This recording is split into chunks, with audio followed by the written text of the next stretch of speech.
जलोकावचरण। तो ये बहुत कॉमनली शॉर्ट आंसर या तो लॉन्ग आंसर क्वेश्चन में भी पूछा जा सकता है। भी जलोकाचरण एक टाइप ऑफ रक्तमोक्षण है जो अशस्त्रकृत टाइप ऑफ रक्तमोक्षण में आता है।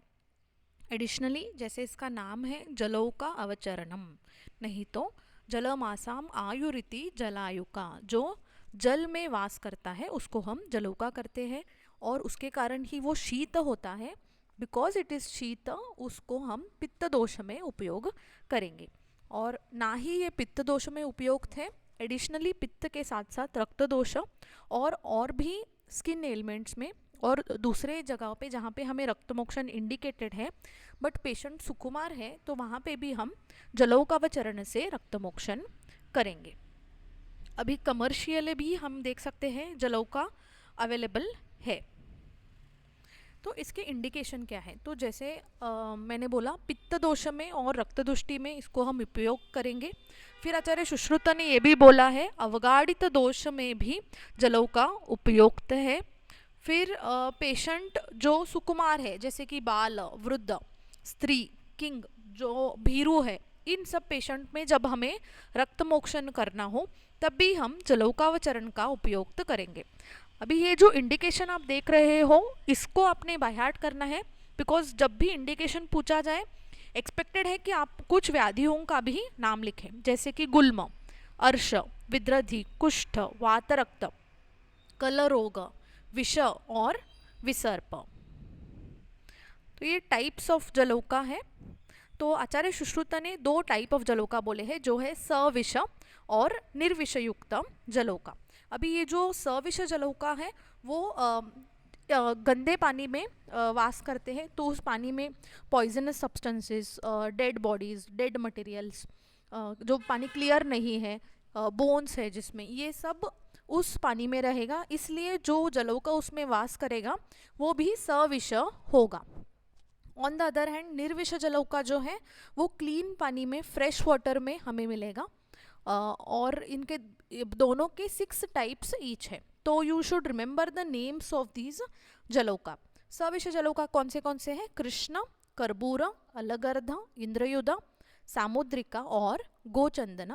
निर्विष जलौका कौन से हैं? कपिल, पिंगल, शंखमुखी, मुशिकामुखी, पुंडरिकामुखी और सावरिका। सविष जलौका के जनरल फीचर्स क्या है? तो जलौका देखने के बाद जब हम उसको देखेंगे, अगर वो विस्तीर्ण है, अगर वो मिडिल पार्ट में ब्रॉड है, मोटा है, अगर उसकी मूवमेंट स्लो है, उसका शेप मनगढ़ंत है, और अगर वो पेशेंट को बहुत डिफ़िकल्टी से पकड़ता है या सक करता है, और सक करने के बाद भी अगर वो बहुत कम क्वांटिटी में रक्त को ये निकाल रहा है, तो वो सविष जलौका है। ऑन द अदर हैंड निर्विष जलौका जो है वो, जैसे मैंने बोला, फ्रेश वाटर में मिलेगा, और उस पानी में बहुत सारे लोटस, अलगे, ये सब होंगे। इस जलौका को हम थेरेपेटिकली या मेडिसिनल यूज़ में पर्पस के लिए यूज़ करेंगे, और उसका बॉटनिकल नेम है हिरुडो मेडिसिनालिस। निर्विष जलौका के उपयोग के बाद पेशेंट का व्याधि जो है, जो सिम्टम्स है, स्किन के लीजन्स हैं, वो कम हो जाएंगे, जबकि सविष जलौका उपयोग करने के बाद पेशेंट को कुछ सिम्टम्स होंगे। अभी विशेष लक्षण देखेंगे। तो जब 10 मार्क के लिए ये क्वेश्चन पूछा जाए, आपसे एक्सपेक्टेड है कि आपको विशेष लक्षण अभी पता हो। तो कृष्ण जलौका जो है वो कृष्णवर्णी पृथुसिरा युक्त होता है। कर्बूर जो है वो वार्मी मत्स्य सदृश उन्नत कुक्षी होता है। अलगर्ध जलौका जो है वो रोमयुक्त शारीर, मतलब हेरी होगा, महापार्श्व, मोटा होगा, और कृष्णवर्ण मुखी होगा।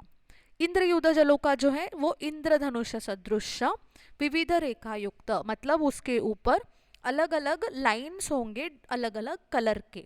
सामुद्रिका जलौका जो है वो कृष्ण और पीत बिंदु युक्त, ब्लैक और येलो डॉट्स होंगे उसके ऊपर, उसके साथ ही उसके ऊपर विचित्र पुष्पाकृति चित्रयुक्त, मतलब उसके ऊपर अलग अलग शेप्स बने होंगे।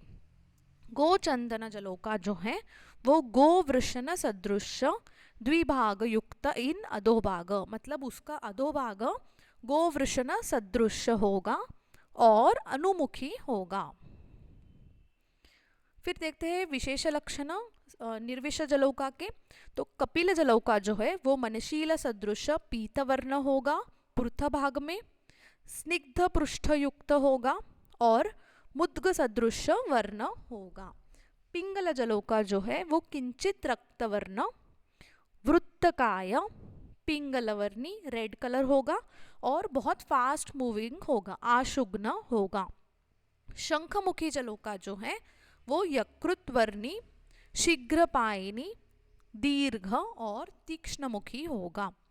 मुशिका जलौका जो है मुशिका सदृश मतलब माउस के समान उसका आकृति, वर्ण और वो दुर्गंध युक्त होगा। माइंड यू ये दुर्गंध युक्त होके भी निर्विष जलौका है मुशिका। फिर आता है पुंडरीका मुखी, ये मुद्ग सदृश हरित वर्ण युक्त होगा, मुद्ग सदृश कपिल भी है। फिर कमल पुष्प सदृश मुख होगा, मतलब लोटस के समान इसका मुख होगा। सावरिका जलौका जो है वो स्निग्ध पद्मवर्णी और 18 अंगुल 18 अंगुल होगा लेंथ में। ये जलौका बड़ा है इसलिए इसको हम पशुओं में रक्तमोक्षण के लिए उपयोग करेंगे। फिर इसका स्टोरेज हम कैसे करेंगे, या तो हम एक बॉटल में जार में मल्टीपल होल करके इसको स्टोर कर सकते हैं, उसको हम फिश फूड ड्राइड मीट दे सकते हैं। फिर जो पानी है जो इस घड़े में रहेगा वो हम हर 7 डेज में या तो 3rd डे में इसको चेंज करेंगे। पूर्व कर्म क्या है, तो प्रोसीजर पूछा जाएगा, तो पूर्व कर्म पश्चात कर्म दोनों में आएगा, पेशेंट में और जलौका में। तो पेशेंट में हम स्नेहन स्वेदन करेंगे ताकि दोष विलय न हो, और जलौका को जो हम है साइड में निकाल के फ्रेश वाटर में निकाल के उसको एक्टिवेट करेंगे थोड़ा सा हरिद्र चूर्ण डाल के। प्रधान कर्म पेशेंट को हम बिठाएंगे कंफर्टेबल पोजीशन में, फिर जो जलौका है उसको हम उस साइट में गाइड करेंगे ताकि वो यहाँ पे बाइट ले। अगर वो बाइट नहीं ले रहा है तो हम एक छोटा सा प्रिक लेके उसको उधर गाइड कर सकते हैं। फिर वंस इट स्टार्ट सकिंग, एक बार वो सक करने को स्टार्ट करे, इसको हम एक वेट गॉज से कवर करेंगे। पश्चात कर्म में जैसे मैंने बोला, पेशेंट के पश्चात कर्म में हम जो भी साइट है जहाँ पे ब्लीडिंग हो रहा है उधर थोड़ा सा हरिद्र चूर्ण डाल के जो ब्लीडिंग है उसको स्टॉप करेंगे और ड्रेसिंग करेंगे।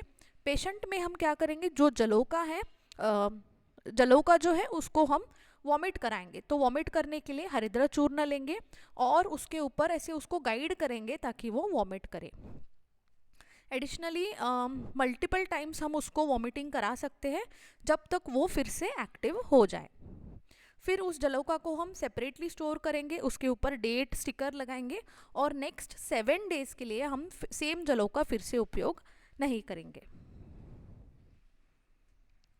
अगर हमने सर्विस जलौका यूज़ किया तो पेशेंट में कंडू, ज्वर, दाह, चर्दी, अंगमर्द ऐसे इन्फेक्शन हो सकते हैं। अगर हमने पेशेंट को जलौका को ठीक से वॉमिटिंग नहीं कराया तो जलौका को इंद्रमद नाम का डिसीज हो सकता है। तो मोड ऑफ एक्शन क्या है, एक तो जलौका उस साइट में बाइट करने के बाद दूषित रक्त को बाहर निकाल रहा है, वहाँ का ब्लड सप्लाई इंक्रीज हो रहा है, वहाँ का वेनस आउटफ्लो ज़्यादा हो रहा है। जो एंजाइम्स है जो जलौका उस साइट पे छोड़ेगा उसकी वजह से कंजेशन, एक्जिमा, रेडनेस, इरिथेमा ये सब कुछ कम हो रहा है। ये वीडियो है, इसका लिंक मैं डिस्क्रिप्शन में डाल रही हूँ, आप देख सकते हो।